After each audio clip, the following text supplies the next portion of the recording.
Calls it a strike to count on Taylor. Reyes fires. Swing and a drive. Deep left field. This is way back. Walk the ball. Left Taylor.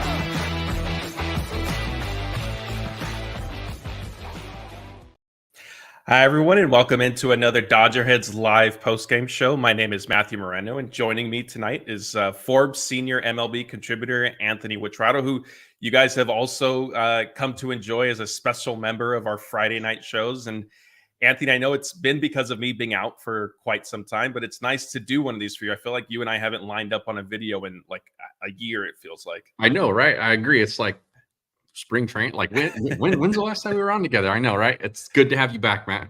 Thank you. Yeah, we're throwing everybody a little bit of a curveball tonight with me hosting, but otherwise it's business as usual. You and Jeff have been doing great on these Friday night shows, and we have another good one planned, even though the Dodgers are coming off a frustrating walk-off loss to the Giants. We have seen the comments as we were getting going over some of our notes for the show, and there's a lot of frustration tonight, and there's some interesting topics we're going to get to. Of course, we'll discuss the game. We're going to also touch on Dave Roberts' apparent criticism for fans when it comes to All-Star game voting. Then some curious comments coming. I'll leave it general, coming from ESPN about Shohei Ohtani and the NL MVP award. The latest update on Max Muncie and the potential Kenley Jansen trade. And of course, we'll leave time for questions at the end. But a quick reminder that if you do want us to answer a specific question right away, or maybe touch on a topic that we're not necessarily planning on, Super Chat is definitely the way to go for that. It helps grow our channel and support the show, which of course we definitely appreciate. And we want to thank everyone who has joined us right now live on YouTube, Twitter, and Facebook. As a reminder, if you are a YouTube viewer, please be sure to hit the like button on this specific video, subscribe to the channel, ring the notification bell. We have a ton of great content that we put out on a daily basis for everybody. And hey, if you're not on YouTube, maybe at some point set aside some time to subscribe. Come check us out there. We're also available wherever you get your podcasts. So a big thank you to our audio listeners as well. And the final thing, if you guys will just bear with me before we get into everything tonight, is I want to give a shout out to So Rare, our sponsor, which if you guys have been following the show, you know that we just did a contest with them that Jeff and Blake are very part of. We gave away 3 sets of tickets to Dodger games. And if you haven't signed up a free account, you can do it. The link is in the description for this video or the episode if you're listening on podcast. So Rare gives you a chance to compete with other fans by collecting digital cards and setting lineups. So it's a little bit like fantasy baseball. You get to match up and earn more players as you go and unlock things. So that's that. Anthony, let's get into tonight's game. I think we could start off with maybe acknowledging that Logan Webb benefited from a generous strike zone. Especially with during Ohtani's at-bat, seemed to be when it was happening most frequently. He got through 4 scoreless innings somewhat because of that.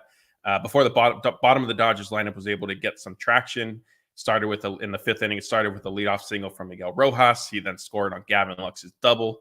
Will Smith then hit an RBI single to put the Dodgers up 2-0. And make a mental note of Will Smith, because we're going to discuss him and kind of his rest days and stuff that I know have been a hot button topic. Landon Knack pitched well tonight, but did give up a home run to Luis Matos. That sort of started the Giants' comeback. Matt Chapman then hit a 2-run homer off Daniel Hudson in the 6th inning. In fairness to Hudson, it was a go-ahead homer because of a Freddie Freeman error that ultimately loomed large. But just when it looked like the Dodgers were going to lose, Andy Pages leads off the 9th. A little bit of luck with his hard hit fly ball to center results in a leadoff triple. Jason Hayward's sacrifice fly ties the game. Blake Trinan then comes in. He hasn't struggled. I looked at his game logs after. He gives up the walk-off home run, starts it with a 4-pitch walk, which was uncharacteristic for him. What are some quick thoughts on Trinan? I think he's been mostly fine. I think this was his 2nd homer given up for the season. But there are times when, and this has been the entire time he's been with the Dodgers, there are nights when he'll come in and you can see quickly that he's got to either find it in the next few pitches or he's not going to find it. It doesn't happen often with him because he's been very good. But I think tonight was one of those nights, and you saw it with that 4-pitch walk, and you were like, he's got no idea where this is going. And with any pitcher, it's not just Trinan. When you see a guy struggling that much with control, the worry is that he's going to just try to get something middle and see what happens. And in the big leagues, you only get away with that so many times. And he didn't get away with it tonight. And kind of threw up a sort of lollipop, cement mixer type of pitch, and it got blasted. And the Giants win. So I don't have a bunch of problems with Trinan. He's been great for the Dodgers. But tonight was a night where after that 4-pitch walk, you went, uh-oh. Yeah, it was a little reminiscent of the first time. He's basically had two appearances this season where he hasn't, if you want to say, like, pitched well. Yeah. The first one was he gave up the grand slam, and to your point, you could tell like he didn't have it that night, and he became predictable because when you're not locating multiple pitches, these hitters are good enough to know, okay, he can't throw his slider for strike, or he's not locating the fastball, whatever it may be, and then they key in on some of the other pitches. A mistake, like you said, is then hit for a couple weeks ago grand slam. Tonight the walk-off home run. The loss snapped the Dodgers winning streak at 4. Before we move on, we do have our first super chat of the night. 300 GJW, who's been in here last time Blake and I did a live show. We got some super chats from you as well, so we definitely appreciate the support. It says, don't think Trinan feels good about his fastball. Seems to be throwing that slider over and over again.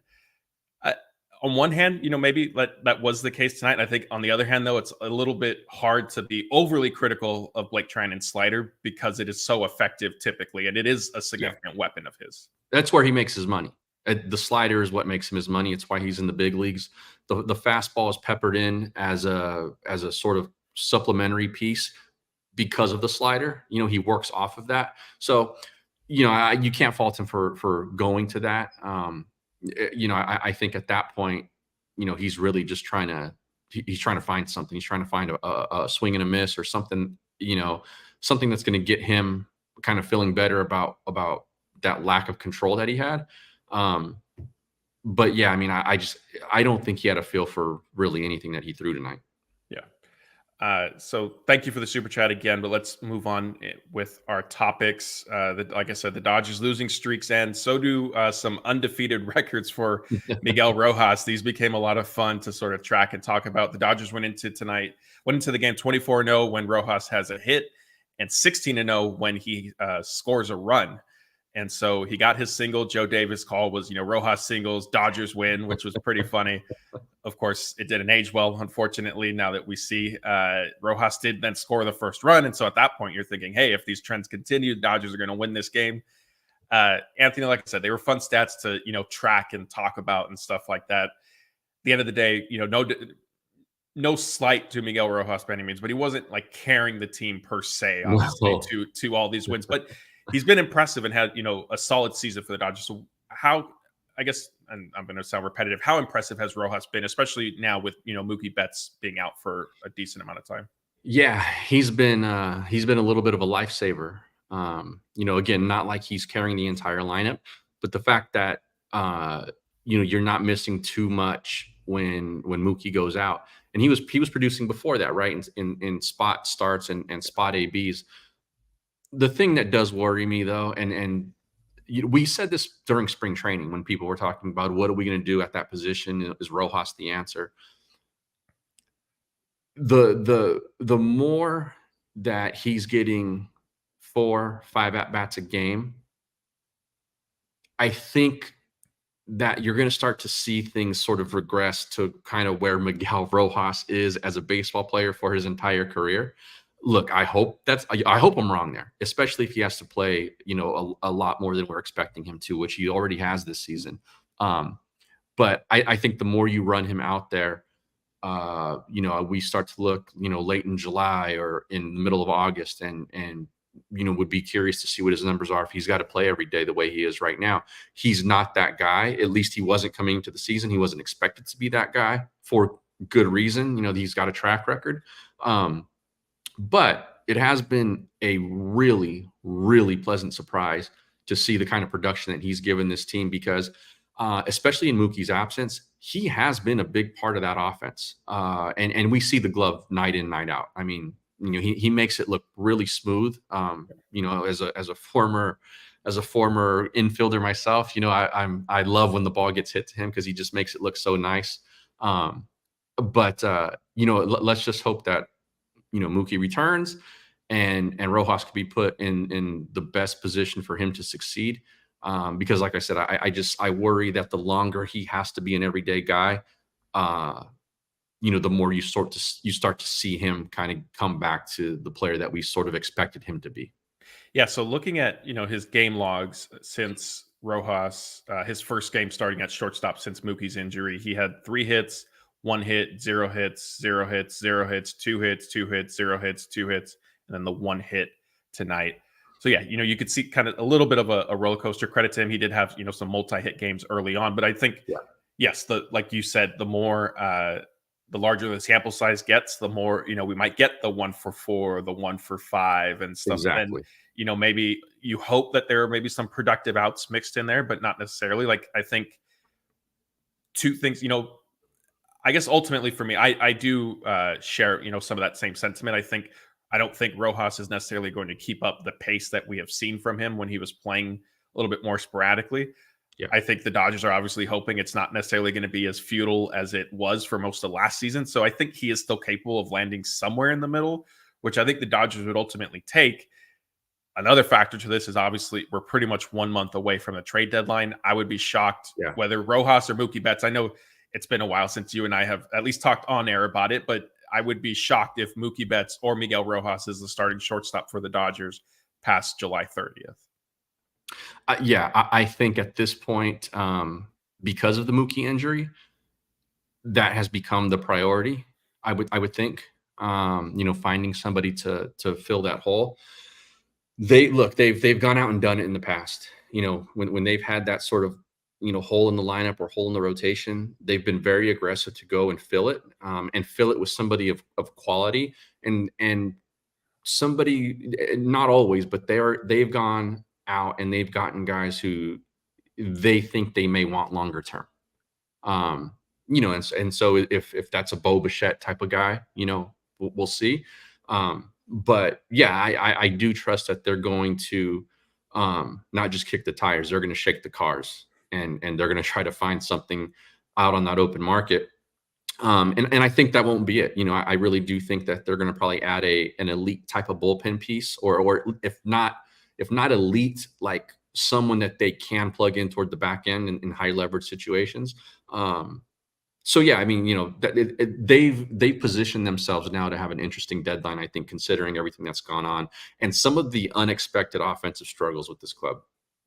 Yeah, that was for everybody watching or listening. That was a great tease Anthony just gave you all when mentioning a possible bullpen edition, because we do have a rumor to get to tonight. Before we continue on, LC gave us a super sticker. We appreciate the super chat. 300G JW says this is his last super chat for tonight, or maybe hers. I apologize. But the comment is Lux/Biggio equals craptastic, and I am seeing a lot of criticism for Gavin Lux again tonight. A little bit for Biggio as well in the comments. I mean, I think, look, you mentioned like some of the unexpected offensive struggles of this team. I think Gavin Lux, not only for you and I, but as a whole, falls into that category. Heading into this season, it wasn't necessarily his bat that everybody was worrying about. It was, is he going to be able to handle shortstop? The Dodgers very quickly in spring training decided, no, he's not, but we're going to make this switch because we want his bat in the lineup. Dave Roberts then started off the season by saying, we're going to give him about 150 plate appearances. It was, and then we'll sort of, maybe evaluate him a little bit more critically. We've reached that point now. Lux did have the RBI single tonight, but he definitely has very much been a roller coaster this season. Yeah, and we were looking at him, remember, coming into that Soul series, we were thinking, look, this guy's going to be a connecting piece. He's going to be an extender in the lineup. Part of the reason why this lineup projects to be so deep is because of a guy like him at the bottom of it, and he's just given them nothing.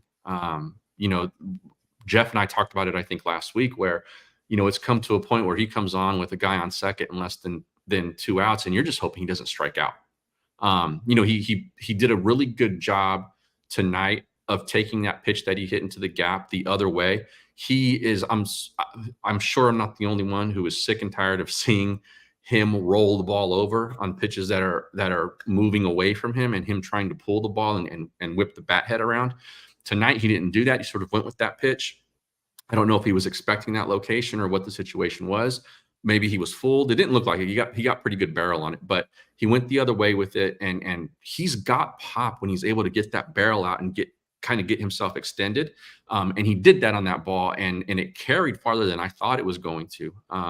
So he did a good job there. But yeah, I mean, it's just, you get to that bottom of the order, him included, and there's just so little confidence there, especially when there's guys on base that they're going to be able to do any damage. Yeah, and I misspoke. I said Lux hit the RBI, hit a single. It was an RBI double after Rojas' leadoff single, so I don't want to short him an extra base hit there. But yeah, I mean, it's certainly going to be interesting to see not only shortstop, but the domino effect, because I think if the Dodgers do, especially like you said, if it is somebody of the caliber of Bo Bichette, well, Mookie Betts is coming back this season and he has to go somewhere. And let's not forget that the Dodgers' original plan was for Mookie to play second base. And so then what does that end up happening? What ends up happening with Gavin Lux? Is he potentially included in a trade? That super chat did also mention Kevin Biggio, who, I know really his production from him has been few and far between, might be putting it even mildly, but the Dodgers they basically just, I think, were looking for somebody to take starts at third base more so than get actual production from him. I think that's what it was. Yeah. And because his production hasn't warranted him being out there. And I think that's what this pickup was. It was strictly we need somebody to eat innings for us at these positions. And you're solid enough, at least defensively, that, we know you're not going to be a disaster. So come on over. If he's there by the end of the season, I would be kind of surprised unless he starts to break out for some reason. So sticking with the lineup struggles, but moving up, Will Smith's rest days have become a popular topic over the past week. And once again, when he didn't play in the series finale against the White Sox, Dave Roberts had said that the plan, when he gave Smith a break at the end of the homestand, that he was going to catch all 3 games against the White Sox. So then when Wednesday rolled around and Smith wasn't in the lineup again, there were some questions. He hit the RBI single tonight. So, nice line drive, solid hit. Up the middle. Where's the level of concern, at least for you, with Will Smith? Like I said, Dave Roberts did say he's been working on his swing. Yeah, it's not too high for me, and it's a little different when you treat catchers with days off and things like that, because their job is so twofold, right? Especially a guy who you're counting on to be in the middle of your lineup and to give you offensive production. And so when he's struggling and you're doing things like tinkering with your mechanics and you're trying to work stuff out, I think those days off come a little more often for a guy like him than they would for a different position player, like a Mookie or, an outfielder or somebody like that, because he does carry such a load behind the plate. And so I think they're trying to give him these days off as just kind of mental breaks and say, okay, instead of trying to work through this while you're also handling the game as a catcher, take this day, try to work your stuff out, and we'll see you later. That kind of deal. I'm not too worried about it. It's a slump. Like I said, if he was a first baseman, he'd probably still be in there and he'd be going through it until he breaks out. I thought that at bat he had tonight against Webb. They depending on the feed you were watching, we got a center field slow-mo shot of the ball he hit, and that thing knuckled as soon as it touched the bat, and he hit that thing hard and with some force. You caught a nice barrel there. So that's got to feel good. And sometimes that's all it takes for you to start going, you know what? Hey, I can get this bat around now. And so we'll see with him. I'm not overly concerned. It feels like just this is a run of the mill slump over the course of a season. He still is who he is. And, he's going to go through he's gone through these things before. He's still, I fully expect him to come back to where we expect him to be. He's too good a hitter not to. Yeah, I agree with you. And I think, you look at, including tonight, he has 3 hits in his last 10 games, excuse me. Like you said, we've seen this before, right? Every player goes through these types of slumps. For Will Smith, I don't know if it's just that he's like an all-star caliber catcher for the Dodgers. And so for whatever reason, his get more attention than when most other players go through these lulls. But certainly, I do agree. It is, we try to tell fan hey, he can't catch 4 or 5 days in a row throughout the course of the season. Are there little stretches in the calendar where maybe the Dodgers will push the envelope and have him do that? Sure. But on a regular basis, we've seen this before with the team, they look to give every player rest, especially at the catcher position. And so it is, just a reality that I think we need to sort of accept. And in terms of Smith's struggles at the plate, there's these lulls. He might cool off, and then would it fully shock you if he goes on a tear for 2 or 3 weeks? No, I mean, a few weeks ago we were talking about, when's Ohtani going to break out? This stuff happens. And for Will Smith, look, we're about 3 full months into the season. It's about time for a catcher to, who plays almost every day, to go into a little bit of a funk offensively. Sure. And I thought Davis handled some of these off days a little oddly with him, in terms of how they've played out on the schedule. But he's going to be fine. I totally, like I said, expect him to break out of this at some point. Might be a few more games. Who knows? We'll see. But again, too good a hitter, too long a track record of being who he is. So he'll be there. He'll be a staple in that middle of the order. No doubt about it. Yeah. Real quick, sort of keeping with Smith in some regard. He was behind the plate, obviously, tonight with Landon Knack on the mound. And I think it was another, encouraging start from Knack. He allowed just the 1 run on the solo homer that I mentioned earlier tonight. 4 2/3 innings, 5 hits total, set a career high with 7 strikeouts. It does look like Knack is going to stick in the rotation moving forward, at least for the time being. Is there a specific area or two that maybe you want to see him take a step forward or continue developing in, especially now with this opportunity that he has? Because so far it was the 3 starts in April, 1 in May, the first one in June, and now this one looks to be like the start of another string of outings that he's going to get to make. Yeah, we've talked about this before. I think this is really his first real audition this season, to say, are you going to be able to stick in this rotation? Because I think they're at a point now where, even with all the injuries, if a guy's performing, I think they're not going to be able to make a case to take that guy out. And so this is his opportunity to be able to do that. I think he had a career high with 7 strikeouts tonight. Some of that was probably aided a little bit by some generosity with the strike zone. That umpire was brutal tonight, both ways. I mean, it hurt us a little more probably because, what he did to Shohei. Yeah. But he was just atrocious on both sides. I was watching the game with some Giants fans, unfortunately. Shout out to my in-laws. But we were both complaining. So, but yeah, he took advantage when he did get those calls, and he was able to miss some bats, put one of the bats in the netting. But I think that so far so good for him in terms of like this latest audition. Because if he is the kind of guy who you can give the ball to, and he can give you 5 1/3, 6 innings and keep you in the game, 3 runs or less, something like that. It's going to be hard to take him out of the lineup when guys start to get healthy. I'm sorry, out of the rotation when guys start to get healthy, because they need sort of some of those stabilizers right now. Those high floor guys. Jeff and I talked about this the other day when we were comparing Stone and Miller. Those high floor guys, where they might not necessarily have that front end of the rotation type of ceiling, but if you can count on them to give you a certain level of performance every time they take the ball, that's going to mean something for this rotation, I think, going forward, because they're going to have to start to give guys some rest, extra days here and there, maybe skip a start here and there, maybe throw a bullpen game in here, especially if guys aren't progressing as quickly as they hope that they are. And so a guy like Knack is going to be really vital in terms of how this rotation is able to set itself up through September. So I think if he can continue to give you these kinds of starts, and look, he's not going to be this good all the time. Sure. He didn't project that way. Right. And so right. I think the expectations have to be realistic here. But if he can give you something and be a valuable part of that rotation, who can eat some innings, that's going to hold a lot of value over the course of 162 games. And so, yeah, I really do think this is his real audition for sticking right now. Yeah, those are great points. And this is a comment from Pika Peep. Only thing I cared about in this game was making sure Knack kept his trade deadline value up.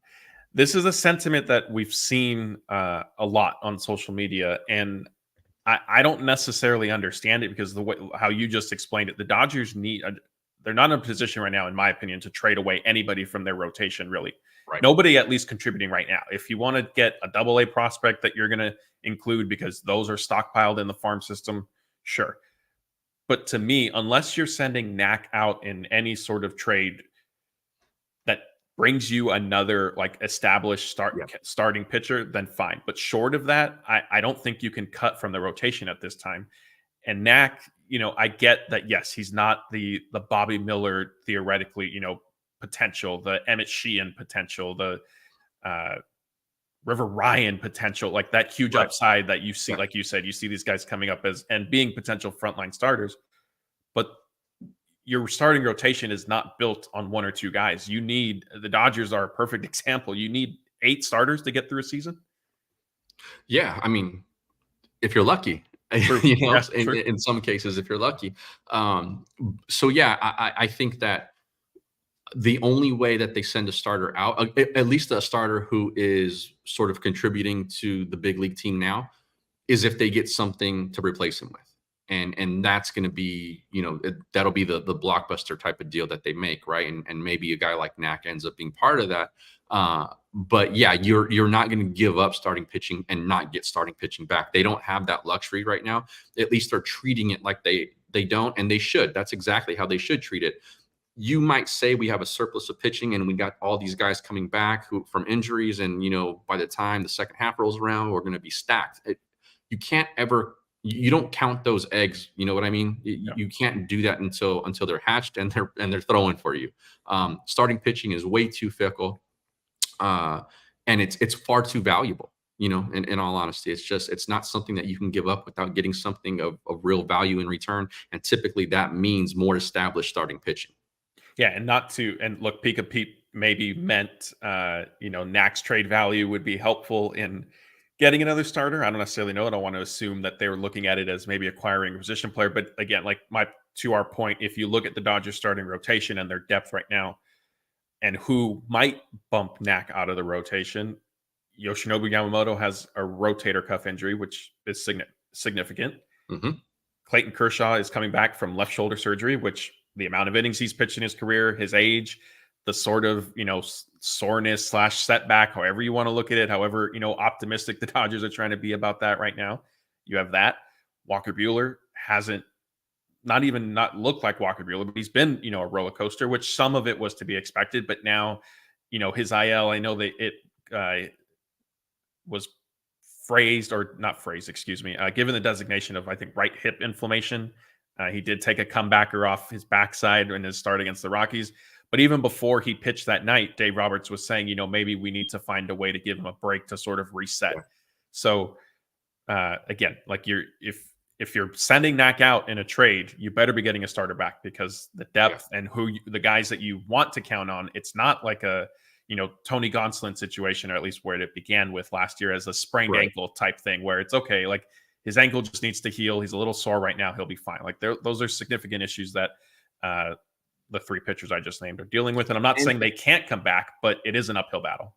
And they're issues, Matt, where they can pop right back up as soon as a guy comes back. Yeah. You're looking at some of these guys and no one's going to be surprised. We'll be disappointed, but no one's going to be surprised if somebody makes 1 or 2 starts and then they go right back on. And so again, that's why that depth becomes so valuable. Yeah, definitely. Let's our next topic that still sort of pertains to tonight is with Shohei Ohtani. Speaking of streaks ending, his of games in a row with an RBI was snapped at 10. But he still is obviously having a ridiculous season. You look up just about any stat, he's either leading it or near the top. Anthony, we're going to get to the question, the banner I have up here about Ohtani not necessarily being viewed as an MVP candidate by some. My first question to you is it possible that maybe Ohtani is underrated, underappreciated, one of those two? Yeah, I saw that story today on MLB.com that sort of went through the numbers and said, is Ohtani actually underrated as an offensive player right now? I think it's easy when a guy is consistently and for a long period of time great. It is easy to take him for granted. I don't know if he's underrated, but I think he's probably getting taken for granted at this point by general baseball fans, not Dodger fans or anything like that. I mean, this is the first year that we're watching him every day. And so I think for us, it's still, we're still in that honeymoon period where we love everything that he's doing, and it's must watch television anytime he steps into the box. But I think on the national level, he probably is a little bit taken for granted. I think people understand how great he is. So I would hesitate to call him underrated, because I think that means something different. But I think you scroll social media or you watch highlights on one of the channels, and you see that he hit another home run, or he hit another 2-run double or something like that, and you go, yeah, Shohei, that's what he does. And it's almost like it's not news. And so I think he's fallen into that. There's a ton of great players, fall into that sort of situation. And it's not because they're not producing, it's because they are producing. So for him, what I do think is that we should, anytime you get to watch greatness in its prime like this, in LA, Kobe Bryant comes to mind. You really gotta take a step back sometimes and appreciate what you are seeing, because he is on pace to probably turn in one of the greatest offensive seasons in this organization's history, East Coast or West Coast. And that for as storied as this franchise is, that is just incredibly impressive. And for all of the guys that they've had who have been Hall of Fame type of offensive players, that's amazing. Yeah. Now, the second part of the Ohtani topic that we're discussing, we're going to shift away from the game tonight, is I had on, when I was working this afternoon, I had on ESPN, and PTI came on, Michael Wilbon and Tony Kornheiser. And one of the topics that came up was the idea of Ohtani potentially winning NL MVP this season, only, and I use only loosely, as a DH. And basically Kornheiser and Wilbon were asked for like one word to describe like what they would say if Ohtani is to win the MVP award. And Wilbon said it would be for him, quote, ill-advised if Ohtani were to win MVP as the DH. And Wilbon went even further and said he wouldn't give Ohtani his MVP. Not that he has one, but he wouldn't vote for Ohtani as MVP as a DH unless he wins the Triple Crown. I don't know. If you look at obviously the history of Major League Baseball and DHs winning an MVP award, I don't know. Is there one or two? I always forget if there's one who did it. I think David Ortiz is who came close most recently in the American League. Yeah, off the top of my head, I can't think of. I could not answer that question. I know Miguel Cabrera was still playing first base when he won the Triple Crown, I think. David Ortiz was probably the closest. I mean, Shohei Ohtani, right? But he has won twice, but he was pitching both. But he was pitching, right, yeah. right. And my point to that was he wasn't out in the field every day.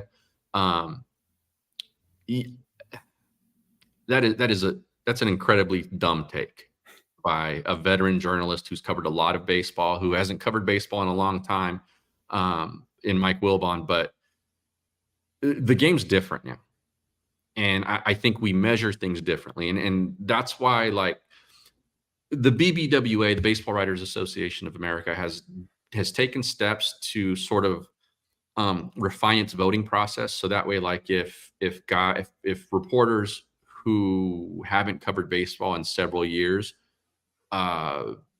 they're starting to make sure that they don't get actual votes for award season. And it's the right thing to do, because I think to really understand the impact that guys have for these kinds of things, you have to be around the game regularly. And so I think that they've done a decent job of taking those steps to make sure that the people who have votes are people who are actually watching and attending games and covering games. But the other thing that I think is silly about that argument is that when a guy does play defense, it's rarely taken into account for his MVP candidacy. Yeah. We've seen it several times in the past. Also, like, I brought up Miguel Cabrera. He's not a Gold Glove kind of first baseman. I mean, he's sort of just out there because they had a different DH at that time, right? And it was Victor. The name is was it Gonzalez? No, yeah, I think it was was it? Let me see. For the Tigers anyway. And I think he was their DH, and so Miggy played first, and essentially he rolled out there and kind of just was a statue and made a play here or there. But I mean, he was in the lineup because of his bat, and so to say like, well, if Ohtani's a DH, then he's essentially eliminated from consideration for me, unless this is another dumb thing, unless he wins the Triple Crown. It's just stupid.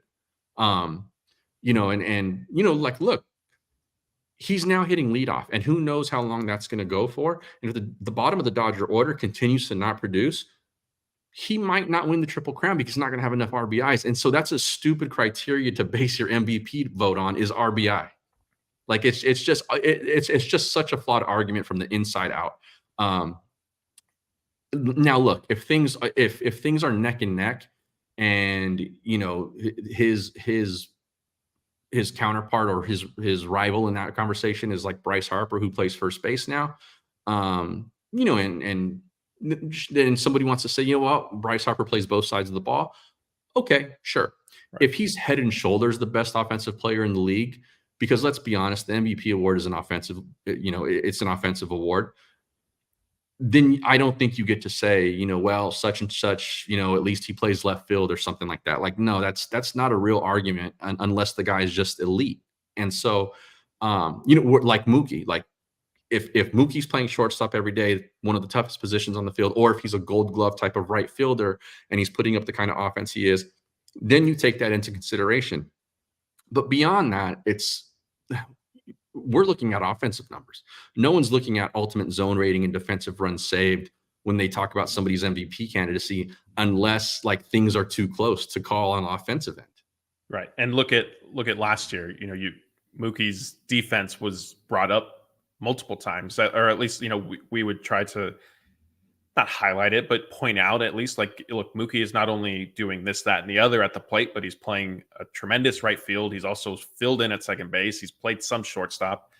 And all we heard was, well, no, but Ronald Acuna Jr. has 40 stolen bases, and now he has 50 stolen bases, and now he has 60 stolen bases. And when you compare them defensively, it was no competition. But like, to your point, it didn't matter that Mookie was head and shoulders better defensively than Acuna. It was all offense. And so, I just found it interesting. I've watched PTI, like I told you before we came on, like I've watched it for 15 years now, maybe even longer. I'm forgetting how old. I'm trying to make myself younger than I am. So probably closer to 20 years, coming home and turning it on. And so I just thought that was a little interesting. But any closing thoughts you want to add to that before we move on? I'll just say this.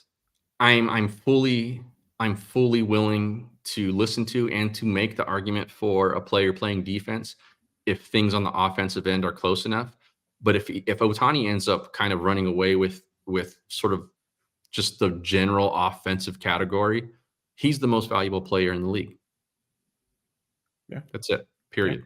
Yeah, I agree. And I mean, I think, like you said, I think what he is doing right now is putting him in that conversation where he is clearly superior to his competition, because there isn't necessarily, at least at last check, I'd have to look again, like there isn't one player I don't think that is neck and neck with him in 8 different categories and also playing the field at an elite level, like you said. Right. That guy doesn't exist right now. Right. All right, so let's move on. I imagine that this topic is going to be pretty lively in here. I know Dave Roberts is a lightning rod, and he should be fired in the eyes of many. The Dodgers had 3 players advance to the second phase of All-Star Game voting. It was Mookie Betts, Shohei Ohtani, and Teoscar Hernandez. Mookie obviously won't be playing, even if he is voted in as a starter, because he's recovering. Before the second phase was announced, Dave Roberts kind of expressed a little bit of frustration with Dodger fans.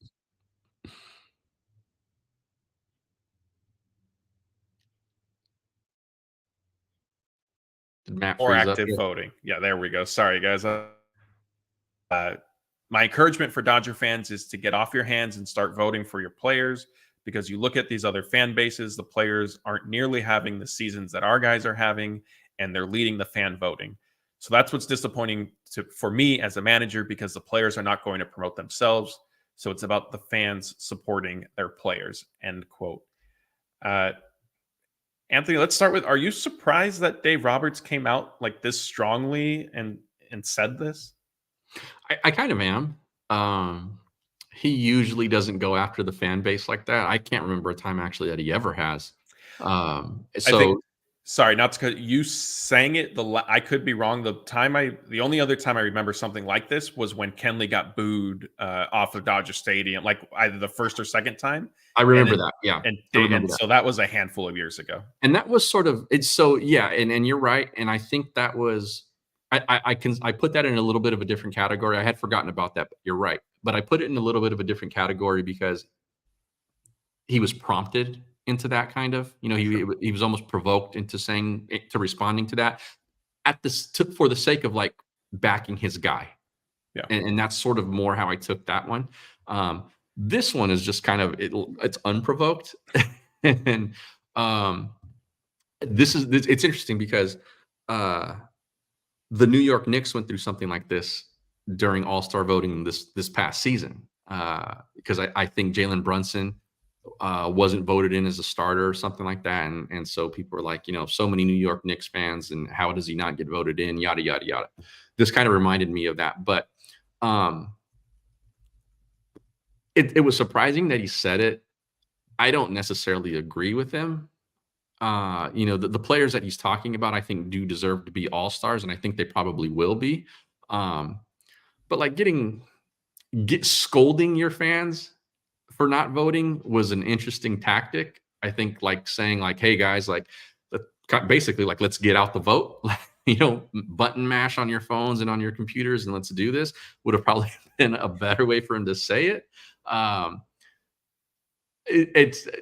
It's good fodder, I think, for notebooks and things like that. But yeah, I don't put too much stock in something like that. But I did find it interesting when I read the comments the first time, and it's also interesting because Dodger fans usually show up, for that kind of stuff, and that's not to say that they haven't this year. I mean, they got 3 guys into that second phase. That's pretty good. Yeah, I do. For me, I feel like some of it's almost like 2 main things. One, I could see where Dave approached this as, I'm standing up for my guys, which he is always like going to do. We've seen it. Like, look at Yohan Ramirez. Like he couldn't find the strike zone. Dave goes out there, is mocked in real time as it's happening for putting his arms around him, giving him a hug, and now Yohan Ramirez has become a valuable contributor for the bullpen. He might have saved that guy's career. Yeah. And so there's that factor where I think this is just an extension of that, of Dave going to bat for his guys. And he's done this in the past. Like he's been on, the Will Smith is an all-star train for multiple seasons, never necessarily taken aim at the fans for failing to get in there, just saying, I think Will Smith deserves more recognition for it. The other side of this for me is I do think, generally, look, the Dodgers lead Major League Baseball in attendance pretty much every single season. But fan voting can be a little lax sometimes, I think. Yeah. And I'm not necessarily saying fans need to be on their phone. Look, like everybody has lives, things are going, people are working jobs, different challenges, like real life things that people are dealing with. And so if they're not necessarily on their phone doing the 5 votes a day for 2 weeks, whatever it is, like I can get it. I can understand that. But I think there's a little bit of merit of Dodger fans in general sometimes don't always show up. I did see a comment, somebody saying Justin Turner, when he was up for the final vote, I think in 2017 it was, he ended up setting like a final vote record or something crazy because they did end up getting, Pantone 294, I know was involved. And they built an entire campaign around that. Justin's wife, Courtney, was very proactive in, drumming up interest and doing things like that. What's funny to me is you can always tell, like the Dodgers social media account will start like, hey, show us you voted and we'll enter you for a bobblehead giveaway. And I think this year they're even doing meet and greets with some of the players. And so it's interesting to see the team then, try to get a little bit more involved. Could that have happened maybe earlier on in voting? Perhaps. But circling back to, the focus of this, which is Dave Roberts, it caught me a little bit by surprise that he was this harsh and maybe this direct in sort of addressing the fans. Look, all this takes is for Dave to make a plea or for Ohtani to make a plea for Japan to get behind Will Smith. Yeah. And he probably gets in. Yeah. Yeah. That's You know what I true. mean? Because Yeah, the reason why Ohtani's votes are there and Mookie's votes are there are because like they have fans outside of the Dodger fan base. And because look, if the votes for him and for Mookie were strictly from Dodger fans, Will Smith would probably have the same number of votes. Because I can't see a Dodger fan not voting for Will Smith when it comes to that position, right? And so they're getting votes from outside of the Dodger fan base as well. And so that plays a big role into sort of how many votes they end up getting at the end of this first phase or whatever they're calling it. But if the Dodgers wanted to push, that they could have done a campaign. I thought they were probably waiting until this next part. It's just kind of weird how the voting goes now, but you're probably going to start to see them pepper social media with all of this stuff, and you're going to see more ads for it if you watch games on the MLB app and all that kind of stuff. So Dave was sticking up for his guy.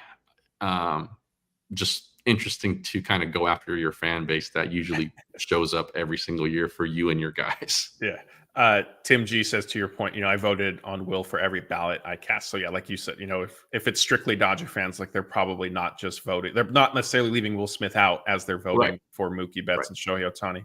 If maybe Will needed to be, instead of the bat boy Javier Herrera, maybe Will Smith needed to catch that foul ball from hitting Ohtani, and then he might have gotten the international vote to push him in to phase two. I think another thing too with all this, it's important to note that the Dodgers, they likely will end up having a good amount, maybe a handful, maybe even 6 all-stars once it's all said and done. They're player and manager voting. There's injury replacement. Pitchers aren't part of this voting process. They're not on the ballot. And so the Dodgers certainly have maybe more in the bullpen, depending on who ends up being healthy in their rotation, to make a case as well. We did go ahead. We're guessing, right? And I know we're probably going to do this a bunch of times before now and when it actually happens. But I'm saying Shohei, whether they play or not, guys who just make the all-star roster, right? Shohei, Mookie, I think Teo makes it. Mm-hmm. I think Will Smith makes it. Mm-hmm. Freddie probably makes it. Yeah. And then Glass now makes it. I would say Evan Phillips if he hadn't gotten hurt. So I think right now I would probably say 6 guys. That's definitely, that's probably the floor for me. I think Gavin Stone makes it too, especially with pitchers. It's so easy because then you have the rule of, if a pitcher pitched on Sunday or started, then they're ineligible. And so then they end up replacing them. So I think Gavin Stone finds his way onto that. I still could see Phillips, I think, making it. And I think, honestly, if Blake Trinan settles back in, I know we went over his struggles a little bit tonight, but if he gets back to, the first month that we saw him pitching, I think he then all of a sudden enters the conversation as well. I'll sort of reposition my 6 on the initial roster that comes out. Okay. Yeah, that's fair. Yeah, that's because I'm with you. I do think more guys may end up making it based on those pitching rules, and there's some guys pulling out because of injuries, yada yada. But I think when the rosters initially come out and before all that stuff happens, I think they have a really good chance to get 6 guys on. Yeah. Related to this, Tim G, thank you for the super chat, says, was Will unjustly snubbed in the All-Star vote? I don't necessarily think so. I mean, he's cooled off a little bit, and even before then, he did have a really hot streak. He was putting together a strong season. I think the catcher position is also just tough. I mean, one way or another, we see it every single season that there's a battle there for him. Yeah, and he's had a good year. Look, we've gone through this with Will Smith for years now, right? He has been, numbers-wise, he has been a worthy all-star catcher, and at times the best offensive catcher in the league. And I think he's made 1 or 2 all-star games. Yeah, at this point, I think just 1. Just 1, and so he's probably gotten snubbed in the past. I would say.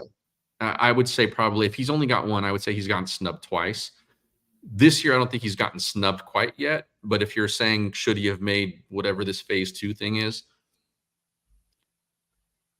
Maybe, but like he hasn't had a flashy season, right? Like he doesn't have, it's not like he has 20 homers or something like that, right? He's just been really good and really steady. But I don't think like he's had the kinds of numbers where it's like eye popping and MLB, social channels are putting his highlights up and things like that. So I would stop short of calling it a snub at this point. I think if he ends up, assuming he doesn't slump until the All-Star break, and he doesn't make it, then I would say it's a snub. Yeah, and I just double checked. He's going to make it though. I agree. I just double checked. It is last year was his first All-Star game, and last year at this point, like him not like advancing into I forgot how it happened. I'd have to double check if he did advance to phase 2, but not getting voted in initially to the All-Star game last year was a snub because unless I'm misremembering, that I agree with. He didn't cool off until like the second half. Like he was putting together a very strong first half, and so I was shocked to see that he wasn't included in the initial All-Star game roster. So that one was definitely more of a snub compared to this year. But Tim, we appreciate that super chat. And I think this year too, he's got a case for being a good defensive catcher for the first time. Yeah. Well, I mean, it helps if Noah Syndergaard is no longer on your pitching staff. Let's Hawaiian Kira, we appreciate your patience with this super chat. She says, Ohtani in the home run derby, yes, no, other than Glasnow, which pitchers are in the All-Star game? We just kind of touched on them. Gavin Stone should probably make it. Potentially Evan Phillips if he makes enough appearances maybe between now and then. Blake Trinan, I think, could make it if he ends up going on a nice little run again the way we saw earlier in the season. Other than that, I mean, I don't like that would probably be it for me. It's hard. Like there's always, and another thing too with this All-Star, which I don't like the rule, but there's every team needs to have at least one representative. So then if the Dodgers are already sending a bunch of players, then maybe they don't get somebody like blake Trinan or Evan Phillips as a final like selection as well, because the Pittsburgh Pirates need somebody, and their best player happens to be a relief pitcher this year, or whatever the case is. I know that was a bad example. Like Paul Skeens maybe will end up making it. But yeah, so that's the pitcher stuff. But I think from the rotation, it's just Glasnow. I think Yamamoto was probably on his way. I think he probably would have made it. But obviously now he won't. So I think from the rotation, it's only Glasnow. And I think from the bullpen, the only guy who has I would say a real chance is Phillips. Trinan's been good, but they tend to give most of those relief spots to closer types. Yeah, good point. And that's the only reason I would say Phillips. Yeah, good point. What about if you haven't been keeping track, Ohtani seems to be open to participating in the home run derby. That being said, he also expressed being mindful of the Dodgers' feelings towards it and the fact that he is recovering. Oh man, sorry. I thought fireworks or something just went off. I think it was a motorcycle right outside. Being sensitive to how the Dodgers are feeling, with his recovery and all that. I saw you saying no. So you're completely out on Ohtani in the home run derby? I'll say this. Look, All-Star Week it's a showcase for fans. And so as a fan, like a general fan, I'd love to see him in it. I think he could hit ball. I think he's capable of putting on a Josh Hamilton type performance. I think that was at Yankee Stadium where it was just kind of unreal. And almost like you were seeing a cartoon character hit baseballs. I think Ohtani has the ability to do that. As a Dodger fan who's worried about the second half of the season, I do not want him anywhere near that batter's box in the home run derby. But if he were to be there, it would be electric. Yeah, I agree with you. I'm sort of torn on this. I think the injury factor is enough for me to say, I would prefer that he doesn't do it, or not the injury, so the recovery factor from his surgery. If he was healthy per se and pitching and having, a normal year in that sense, I would probably be more open to it. It's going to be interesting to see what ends up happening here, because I don't know, like Dave Roberts did say, like his preference is that Ohtani does not participate, but also he doesn't necessarily want to tell him no, because Dave Roberts wouldn't want somebody to tell him, while he was a player, like, no, you can't necessarily participate. And that's understandable. Yeah. But I think the Dodgers probably have a pretty strong preference for him to not be in it. I agree. But I don't know if they want the PR hit. They don't want that smoke of saying, no, we're not letting him type thing. Has Shohei ever done it? He did it once. I forget if when was it? Was it at Coors last year or 2 years ago? That 2 years ago was at Dodger Stadium, right? Yes. So then last year, then let me double check it. He's done it once basically in his career. Okay. So it would be 2021 is when he did it. Sorry, man, it's been a while since it was at Coors. So 2021. Okay. First and only time. Yeah. I mean, this is like the home run derby is better than like the dunk contest, because the stars do participate in it for the most part. The stars are like, Vladimir Guerrero Jr. did it. Like, I mean, they do have like all-star caliber players participating in this thing. They don't always have like their superstars participating in it. Right. I think given what he is now and what he means to baseball, what he means to Japan, and the fact that he's a Dodger now, which is one of the most recognizable sports franchise in the world. If he were to do that now, the spectacle would just be so crazy, and even though he did it a few seasons ago, I think his stardom is on a different level now.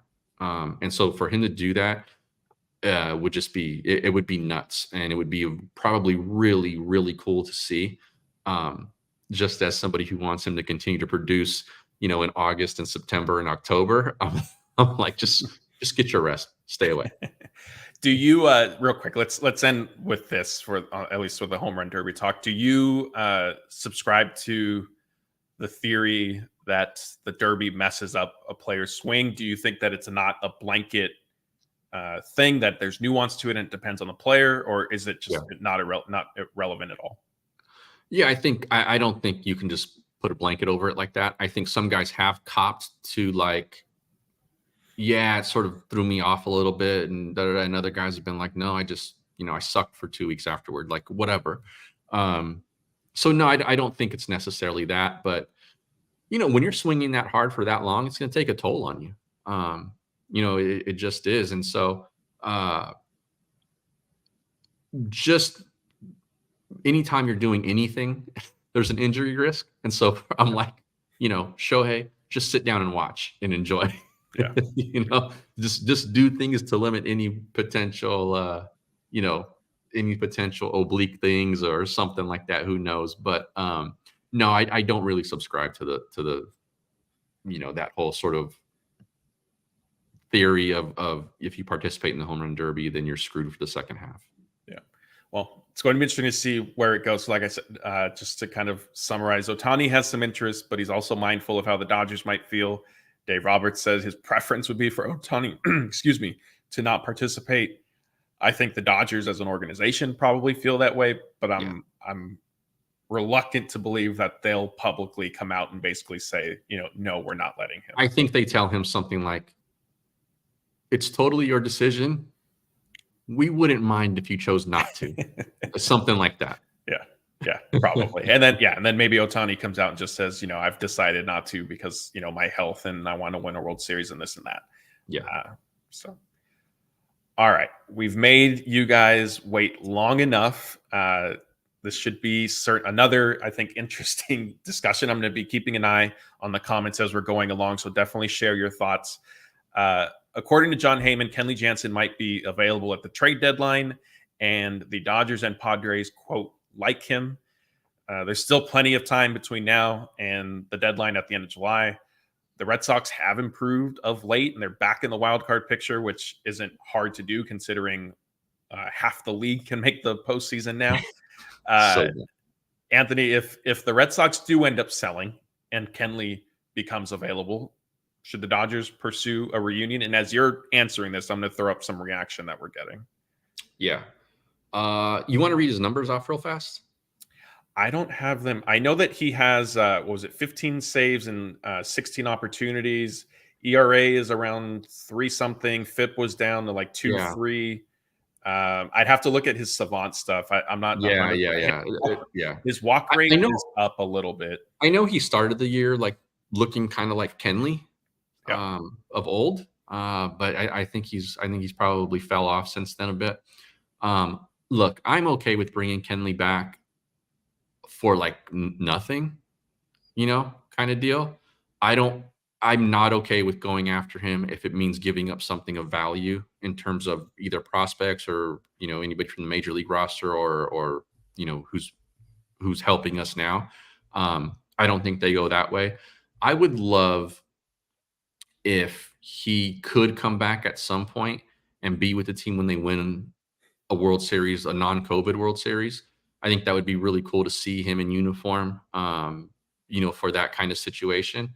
But like to go and give up anything of real value for him, he's not the answer that they need in the bullpen. Yeah, I agree with you. I think, for me, it does very much come down to what does the cost end up being for something like this.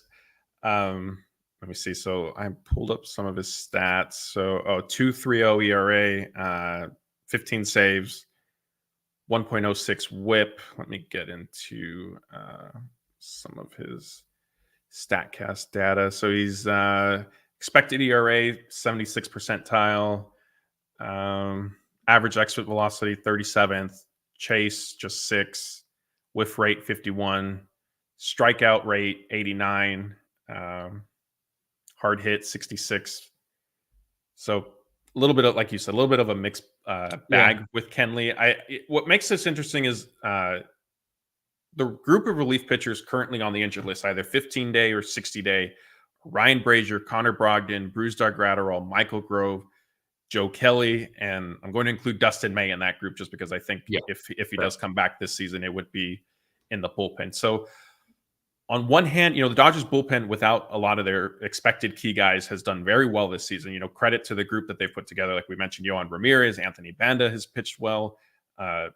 Daniel Hudson, I know, gave up the home run tonight. I know Blake Treinen gave up the walk-off tonight, but they have had strong seasons for the most part. Evan Phillips obviously has emerged as a more than viable closer. So what I sort of wonder is from a roster fit, and I know this kind of relates to the conversation we were having earlier, is you can't count your chickens before they hatch, especially on the pitching side. But part of me wonders, like, can they even fit him on the active roster, much less do you need somebody like that? Yeah. And I don't know where the fit is. The bullpen's not an area of like deep concern right now, but I do think they need to address it. Like, do guys like Ramirez and Banda hold up for the entire season, and can you trust them in the playoffs, all that kind of thing? But I think that question stands for Kenley also. And so I think if they're going to go make a move for a reliever, it has to be somebody elite, and somebody who is like a no-brainer. Like, yep, that's the guy. And so, as much as I think we all love Kenley and would love to see him succeed again at Dodger Stadium, he's not that dude right now. Yeah, and if you were wondering about his contract status, it was a 2-year, $32 million deal. He's due to be a free agent after this season, so it pretty much would be kind of a return maybe for a last kind of hurrah with the Dodgers.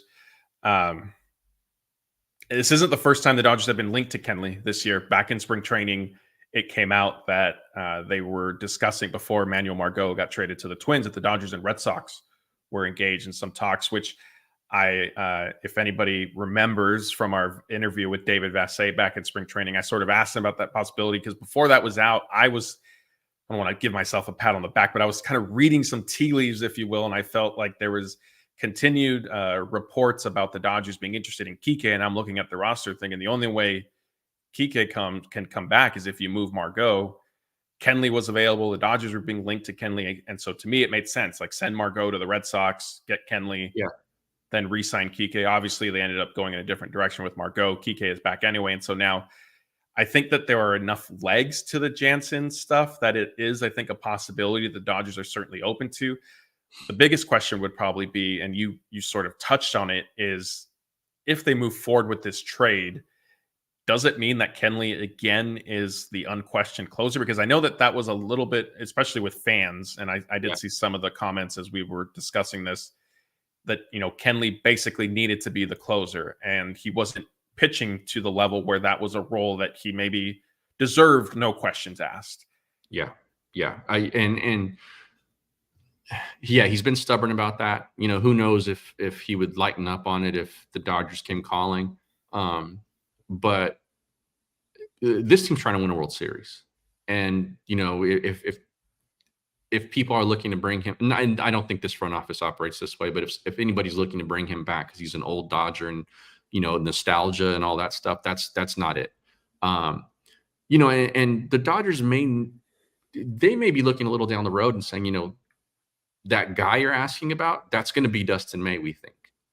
And there's that possibility as well. So, like, again, it has to be a clear-cut bullpen type blockbuster, I think, for it to make sense for this roster right now.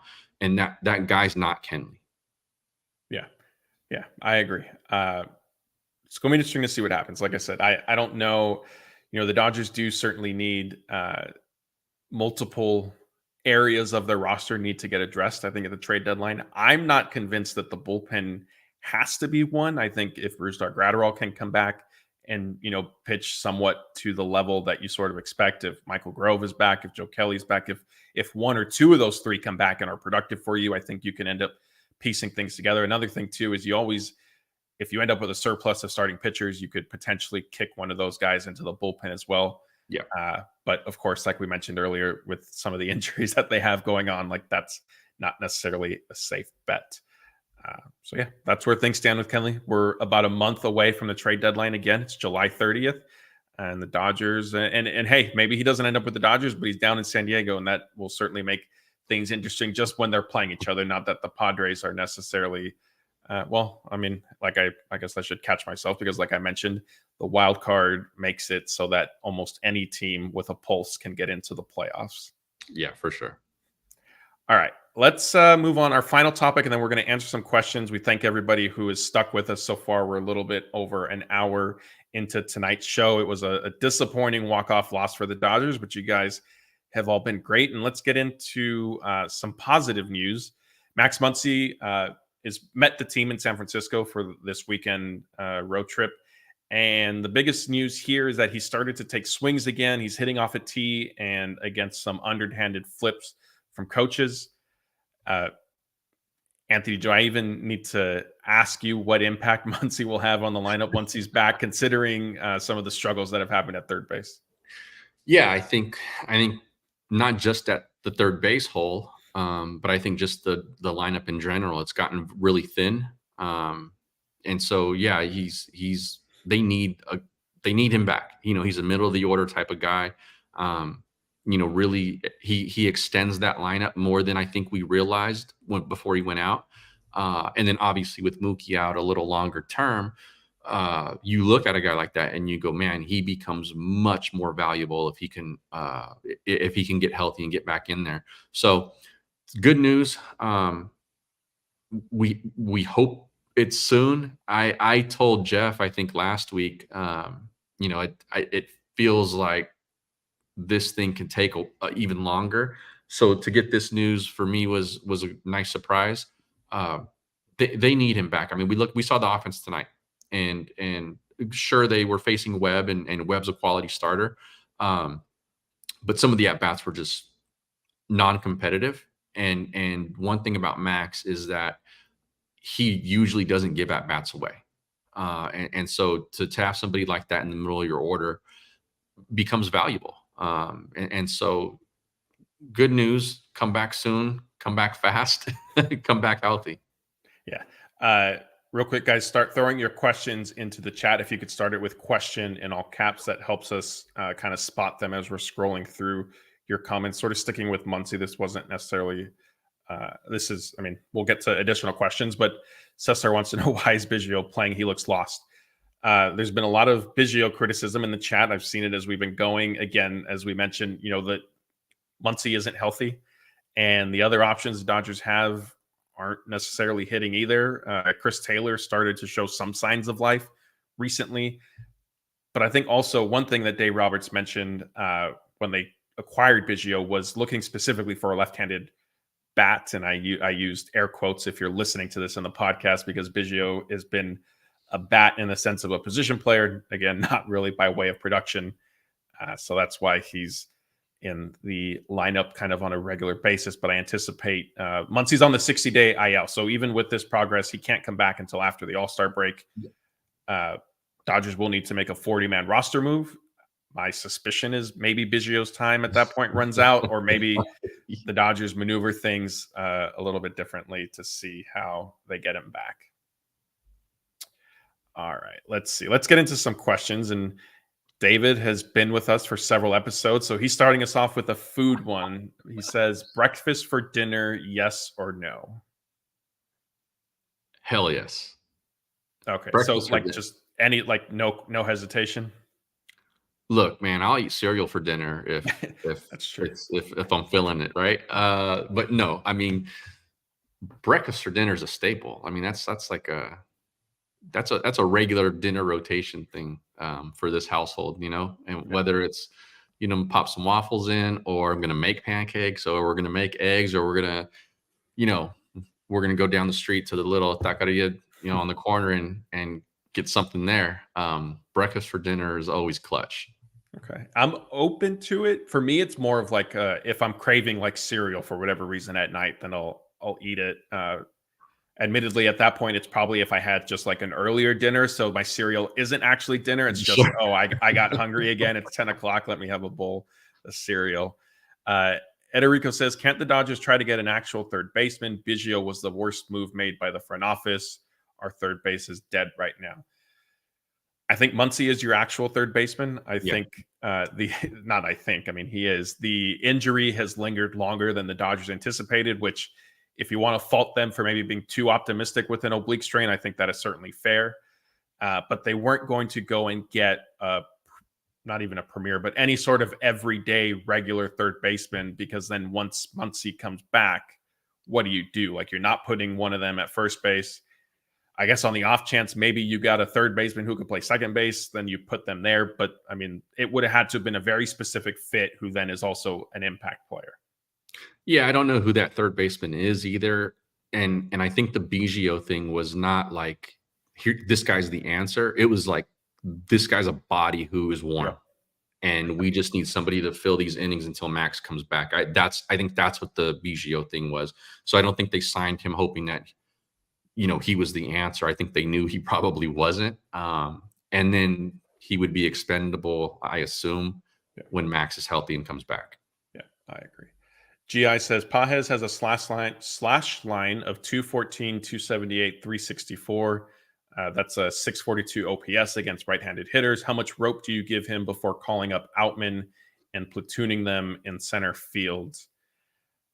I mean, at least for me, I continue to run Pages out there. I think he's contributing enough to warrant making starts. And I am also answering this from the mind of, it has frustrated me a little bit how I feel the Dodgers are quick to platoon their young players basically right away, right off the bat. In some cases, fine, you've seen enough that, okay, they can't hit left-handed pitching or right-handed pitching, whatever it is.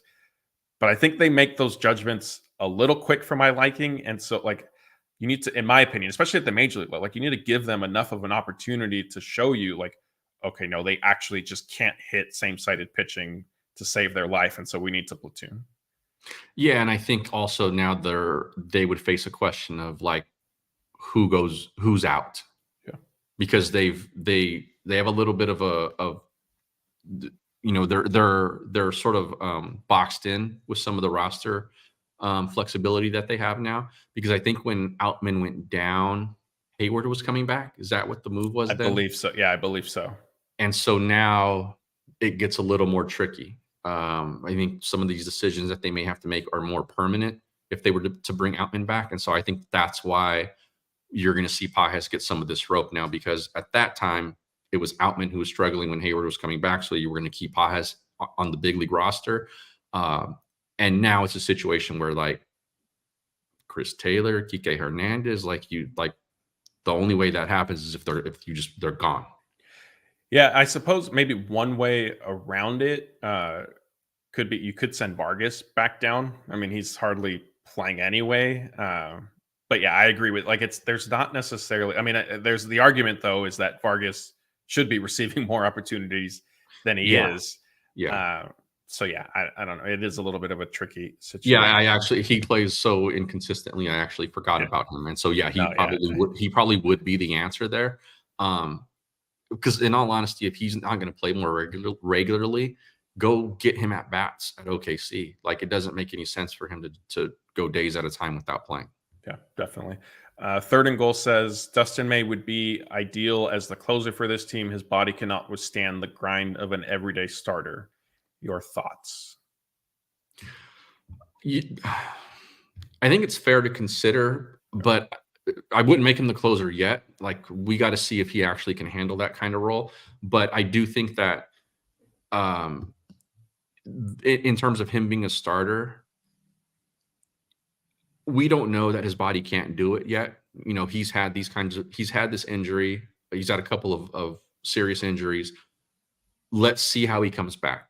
If we're thinking, okay, you know what, he's probably not built for, 190 innings a season, then yeah, I think you sort of ease him into the bullpen and he could end up being elite there. I do think that when he can go all out for 3 outs or 4 outs, I think he could be very scary, very intimidating.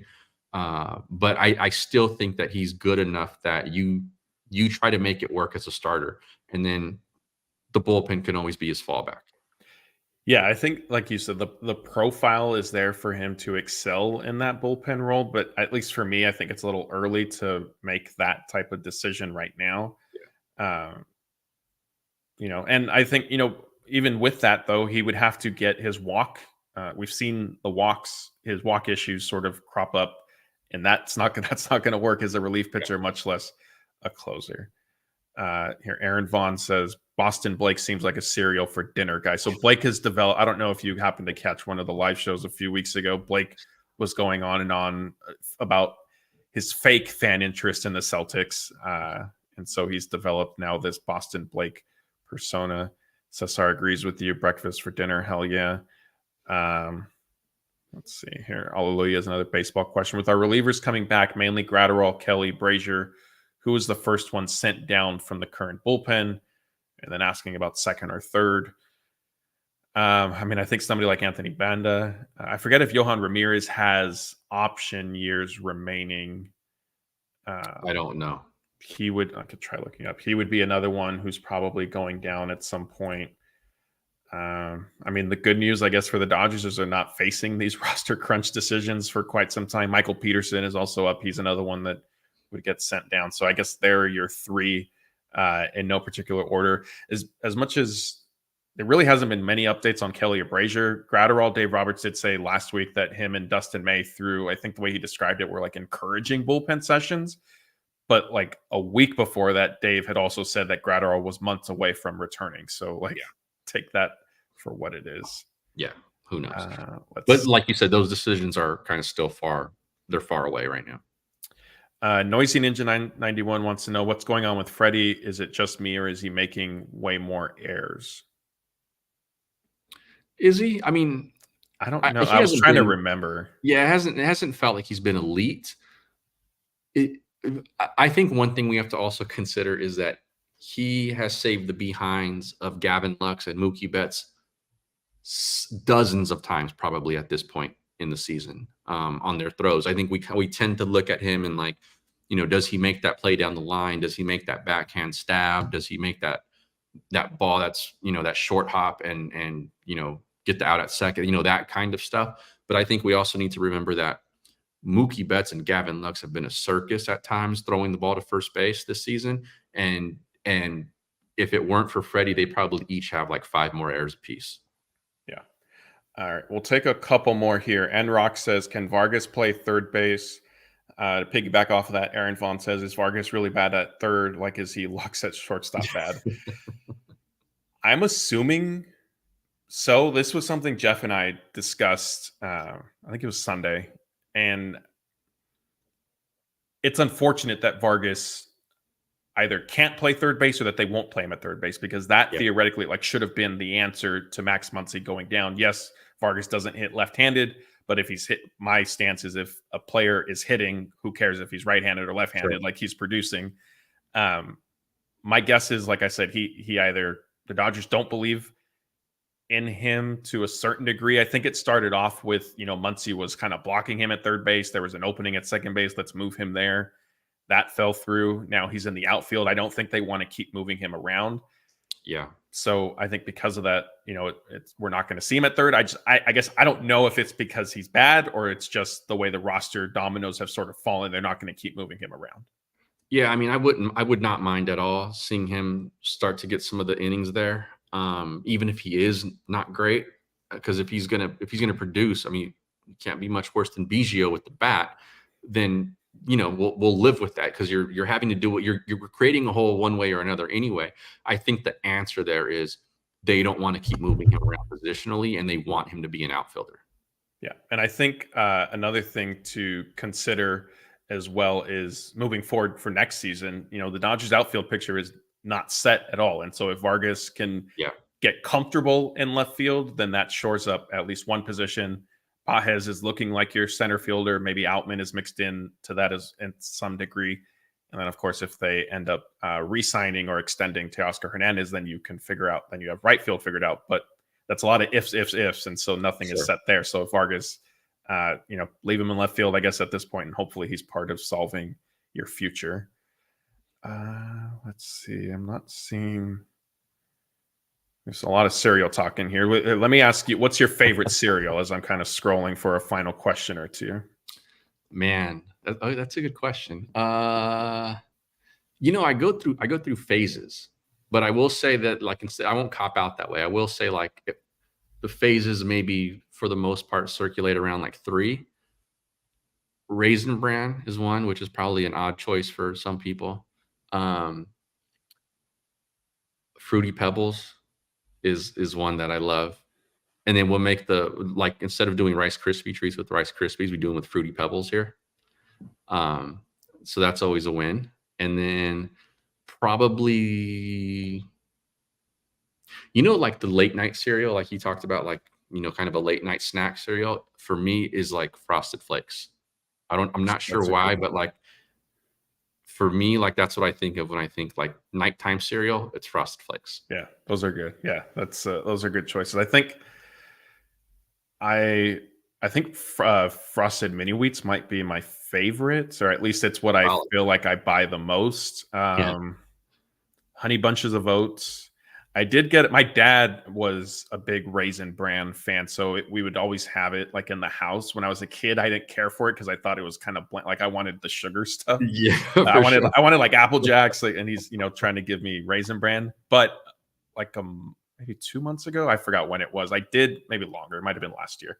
I did get a random craving for Raisin Bran, so I went and bought a box and then went through that. But I haven't had it since then. Yeah, Hawaiian Kira, yes. Tony the Tiger, I'm with it. I saw someone say Captain Crunch peanut butter.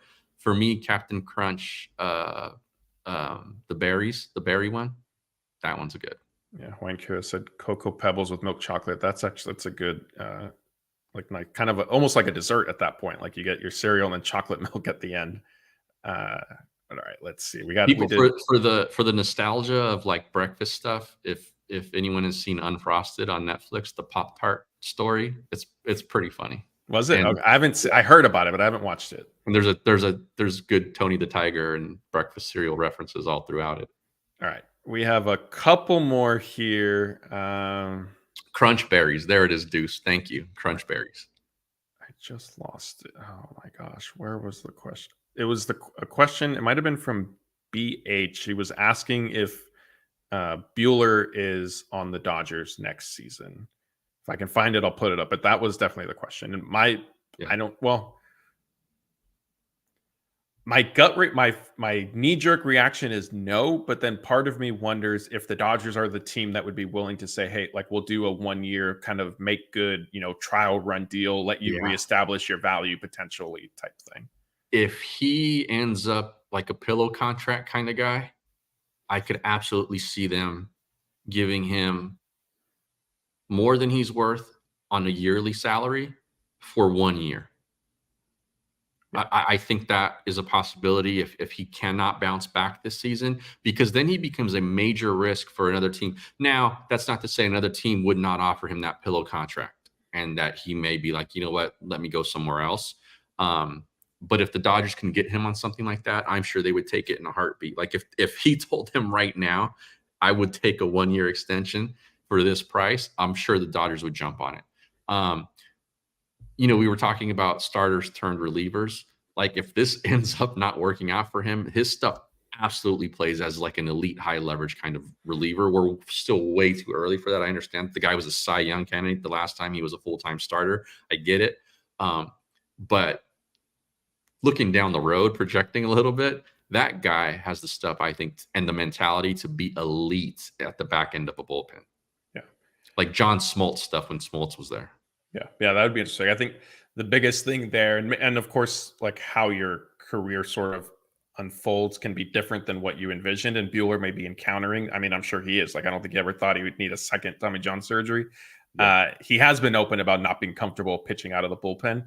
But like to your point, if it's kind of that, or you're sort of, outs, like not in the league potentially, his calculus might change a little bit. Okay, one or two more because it is getting late, but we do appreciate we have a good audience here, so we're still extending this. Noisy Ninja says, is there a chance that MLB ever goes back to a one and done wild card? It's crazy that the best of the worst get a 3-game series. There's an easy answer to this, Anthony. I'm sure you and I are on the same page. Never. Yeah. The Pandora's box has been opened. You're going to see more games and more teams, never less. And I agree with Noisy Ninja. That winner go home kind of wild card was amazing. We saw some amazing, memorable games come out of that.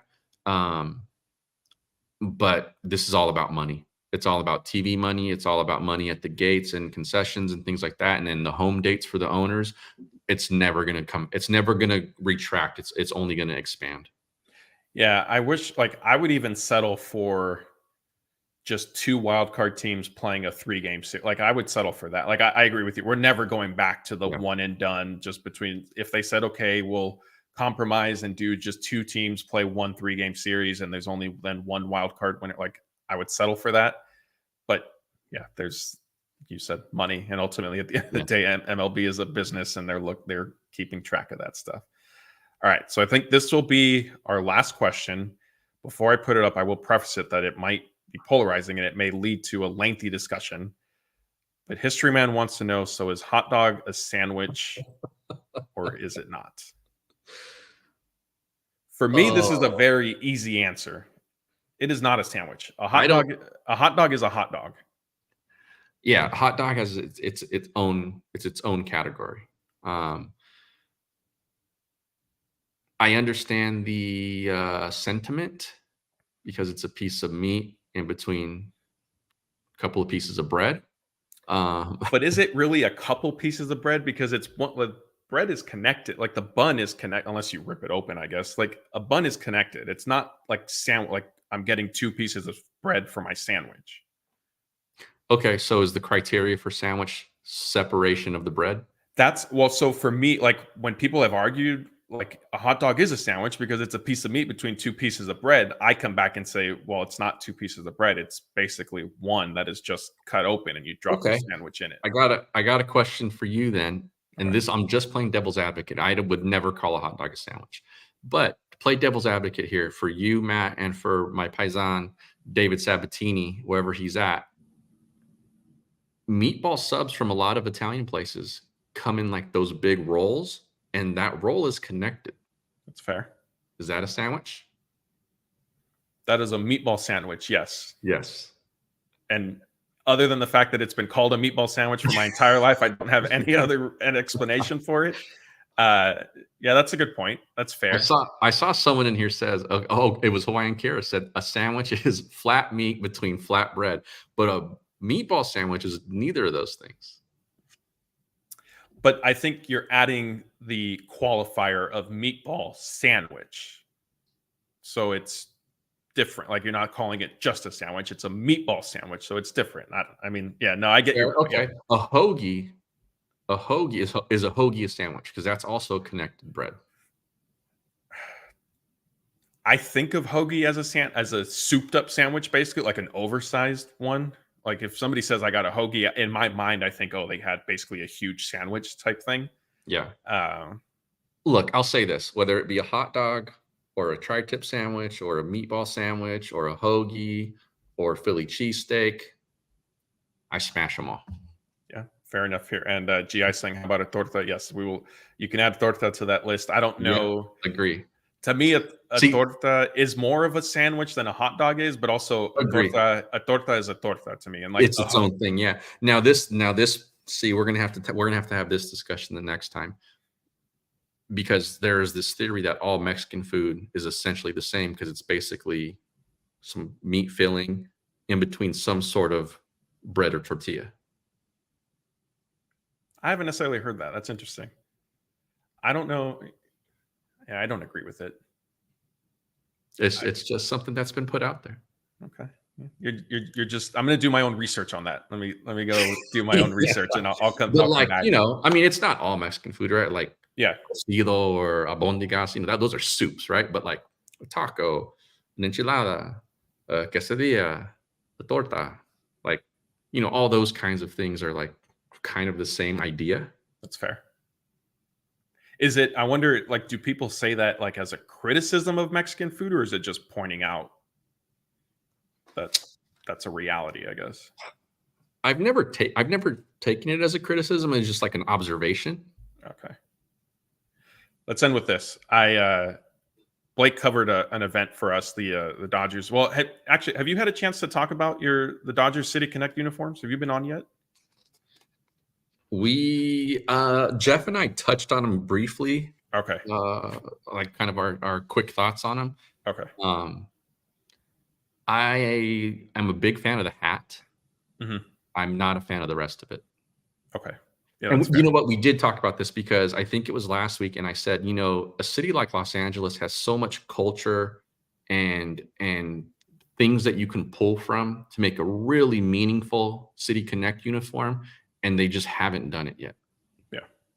I felt like they went halfway there with the Los Dodgers when, like, if you were going to do that, like, just call them Los Dodgers the way, like, a lot of, I think, Spanish-speaking fans have, and, like, that's how that sort of started, like, that concept. But yeah, anyway. Blake, circling back to, Blake was covering an event for us for the Dodgers Foundation put on their dream team players wore the City Connect uniform in like a game that they had. It was kind of like an unveiling, if you will, even though the details and stuff had already been released. And once I realized where the park was, it was kind of like East LA, Monterey Park area. I told Blake, go to King Taco. Like, there's one not far from there. So he says, okay, like, what should I get? So I told him, like, so the tacos they're okay. I said, get sopes. Like, I think their sopes are really good. He texted me back. Is menudo cereal. He's yeah, maybe. Blake texted me back that he didn't know what a sope was. And I was like, oh man, like, okay. Like, I sent him a picture. I was like, they're good. But anyway, moral of the story, he ended up going to King Taco. He liked the burrito most. The taco, I think he liked second. And then the sope, he said, was just okay. And I thought, oh man, what's wrong with this guy? Yeah, I don't know. I don't know if there's any help in him. I did see Aaron saying he wants to know, when we were discussing his hot dog a sandwich, he said whatever Boston Blake says, that's the side he was going to fall on. So Blake will be on with Jeff on Sunday, so I'll have to text them to let them know that is a topic of discussion you guys are expecting at the end of the show, the way we did tonight. I want to see Blake try menudo.